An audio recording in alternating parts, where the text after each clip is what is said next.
چلتے ہیں اگلے سوال کی طرف.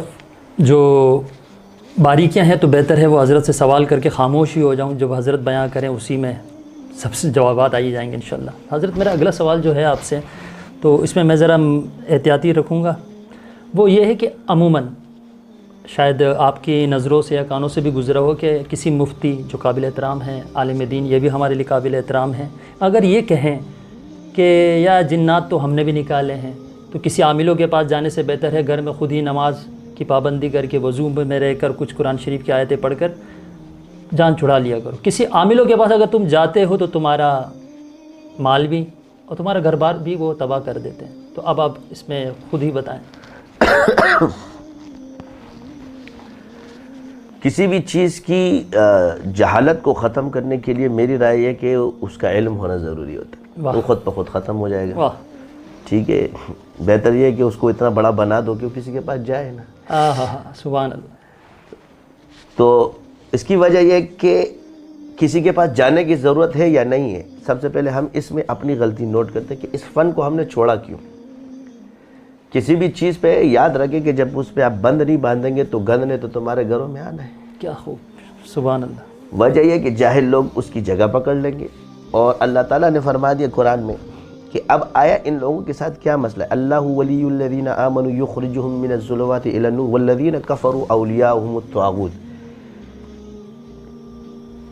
والذین کفروا اولیاؤہم یخرجون من النور الی الظلمات اولئک اصحاب النار هم فیہا خالدون. اس سے سا کہ اللہ کے دوست، اللہ دوست ہے ان کا جو نکلتے ہیں تاریکی سے روشنی کی طرف. اللہ اکبر. سبحان اللہ. اور جو طاغوت ہے، کافر ہیں، وہ نکلتے ہیں روشنی سے کفر کی طرف، اندھیرے کی طرف. اب یہاں پر سب سے بڑی بات ہے کہ جو علم حاصل کر رہا ہے یا وہ عامل ہے یا کسی کا علاج کر رہا ہے تو اسے یہ یاد رکھنا چاہیے کہ وہ لوگوں کے سامنے اگر جھوٹ بول رہا ہے تو وہ ان کو نہیں، وہ اپنی ذات کو دھوکہ دے رہا ہے. بے شک. اس کا تو پیسہ گیا، اس کا اعتقاد گیا، اس کا مرض تھا، علاج تک کچھ بھی کیا اس نے کیا. لیکن کسی آدمی کو کسی کے پاس جاتے وقت یہ سوچنا چاہیے کہ شافی اللہ ہے. سبحان اللہ. بے شک. بے شک. لوگوں کا عقیدہ اس بات پہ بنایا جائے کہ بھئی شافی اللہ ہے. اور اس علم کے ساتھ مہارت لازم ہے. ہر علم کے ساتھ اللہ نے مہارت ضرور رکھی ہے. اور اس کی مہارت اس لیے بھی ہے کہ اللہ تعالیٰ نے اصطلاحاً ایک علم کو نہیں فرمایا کہ آپ نے کتاب کا علم حاصل کیا تو جی آپ وَيُعَلِّمُ الْكِتَابَ وَالْحِكْمَ وَيُزَكِّيهِمْ. تو جو کتاب ہے، حکمت ہے اور تزکیہ، اس کو اللہ نے جدا بیان فرمایا. لہٰذا اس کے بھی عالم موجود ہیں.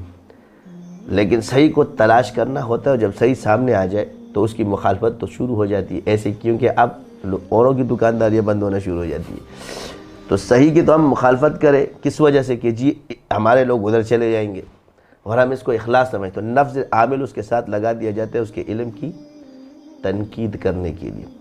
تو صحیح کو یہ لوگ کتنا مانتے ہیں. جب کہ میں چیلنجن کہتا ہوں سب سے زیادہ تعلق ہر آدمی کا ان جالیوں کے پاس یہ خود بھی جاتے ہیں. ہر کسی کا کسی نہ کسی کے ساتھ تعلق ہوتا ہے پیٹھ پیچھے. تم پہلے اپنا اتنا ایمان بناؤ کہ تم کسی کے پاس نہ جاؤ تو پھر دوسروں کو دعوت دو نا. کیا بات کہی. جب دوسروں کو جاتے اور یا آپ تجربہ اور مشاہدہ کر سکتے ہیں، یہ میری بات نہیں ہے. اور میں عرض کروں کہ جس طرح ایک عالم کو پتا کہ فلاں نے یار یہ جواب دیا یا ایک قاری کے سامنے تو کہتے ہیں یار اس میں اس کی کمزوری موجود ہے. تو وجہ کیا ہے کہ ہر انسان اپنے فن کو چھوڑ کے دوسرے فنوں میں داخل ہونا شروع ہو جاتا ہے. اس کی وجہ سے یہ تباہی. جی عامل ایک لفظ ہے، میں عملیات کو نہیں مانتا تو پھر آپ کیوں کر رہے ہو؟ جب آپ ایک دم ڈال رہے ہو بھی تو عملیات ہی ہے. صحیح. وہی دم جب عامل ڈال رہا ہے تو آپ اس پر اعتراض کرو. جب تم ڈال رہے ہو تو تم ولی اللہ ہو. جبکہ غیر ماہر کا دم ڈالنا ٹھیک نہیں ہے. اچھا یہ آپ ہے. علیہ السلام نے فرمایا کہ اگر ایک شخص ماہر نہیں کسی فن کا اور وہ کسی کا علاج کرتا ہے تو اگر اس کو نقصان ہوگا تو یہ ضامن ہے. اگر ماہر کرے گا اور اس کو نقصان ہوگا تو ماہر ضامن نہیں، کیونکہ اس نے اس کے اسباب پورے کیے. اب یہ مقدر ہے. خوب سمجھ آ گئی. کیونکہ اس نے جو ارادہ کیا، آپ کسی بھی پیر کو دیکھ کر کسی بھی ہم لوگ مجھ سے تو اس میں ان کی مہارت نہیں ہے. پہلے نہیں تھے ماہرین، اب تو پیدا ہو رہے ہیں. جتنوں نے پہلے کوشش کی جی جالیے تو وہ اپنا عقیدہ اور اپنا ایمان خود برباد کرے گا. وہ عامل کسی کا کیا بگاڑے گا؟ اس نے اپنے بیڑا خود غرق کر لیا. جو اللہ کی نظروں میں گر جائے اس کی کیا حقیقت ہوگی. بے شک. وجہ یہی ہے کہ وہ خود گر گیا, اس نے خود جھوٹ بولا, اس نے شریعت کی دھجیاں بھی کھیری. تو اس کا مطلب ہے کہ ایک آدمی خراب ہو ساری دنیا خراب ہو, یہ بھی غلط ہے. کیونکہ یہ صرف ڈاکٹروں میں بھی موجود ہے, یہ علماء کے اندر بھی موجود ہے کہ کوئی جو ہے نا لوگ کہتے ہیں جی یہ درباری ملا ہے تو فلاں ملا ہے, تو اس کی وجہ سے کیا سارے خراب ہو جائیں. یہی وجہ ہے کہ عوام پہ اس سش و پنج میں تھے کہ ایک مولوی یہ کہتا ہے, ایک مولویوں کا تھا ہم کہاں جائیں. تو بھائی بات یہ ہے کہ گھاس تو کوئی نہیں کھاتا, حقیقت بات ہے. سب عقل, اتنی عقل تو اللہ نے ہر کسی کو دی ہے کہ کہاں اس کو نفع مل رہا ہے اور کہاں نہیں مل رہا. علم میں اختلاف رحمت ہے,